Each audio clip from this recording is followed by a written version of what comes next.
Hi hello नमस्ते, कसे आहात सगळे? आय होप सगळेच व्यवस्थित असाल. माझ्या पहिल्या मिनी ब्लॉगमध्ये आपल्या सगळ्यांचं अगदी अगदी मनापासून स्वागत करते. आज एकादशी निमित्त मी मिनी ब्लॉग चालू केलेला आहे की आज हा पहिला माझा मिनी ब्लॉग आहे आणि इथून पुढे डेली मी मिनी ब्लॉग टाकत जाईल. एकादशीपासून सुरुवात करावी असं माझं म्हणणं होतं, म्हणून मी एकादशीला सुरुवात केली आहे.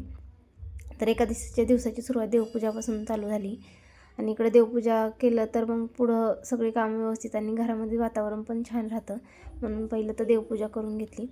आणि देवपूजा छान केल्यानंतर परत दिवा वगैरे अगरबत्ती आणि स्वतःला हळदी कुंकू वगैरे लावून घेतलं.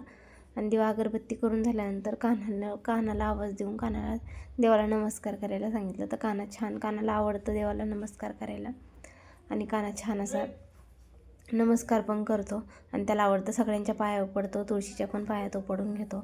तर त्या नमस्कार करून घेतला त्याने आणि नंतर मग मी चहा ठेवला. चहा पिल्यानंतर इकडं मग मी सगळी माझी कामं आवरून घेतली. कपडे भांडी वगैरे सगळं घरातलं आवरलं आणि नंतर मग दुपारी फराळासाठी बटाटा बनवलं. तर आमच्यामध्ये सगळ्यांना बटाटा खूप आवडतं. बटाटा किंवा खिचडी फराळाचे पदार्थ सगळेच जास्त आवडतात. कानाला पण खूप आवडतं, म्हणून थोडी मिरची टाकून मी बटाटा बनवलं आणि ते आम्ही दोघांनी खायला घेतलं बटाटा. तर त्याने खाऊन झाल्यानंतर बघा कशी रिॲक्शन दिली की त्याला खूप आवडलं होतं बटाटा. कमी तिखट केलं होतं म्हणून तो म्हणाला की छान झालं म्हणून. आणि व्हिडिओ आवडला तर लाईक करा, चॅनलला सबस्क्राईब करा. भेटू पुढील ब्लॉगमध्ये. थँक्यू.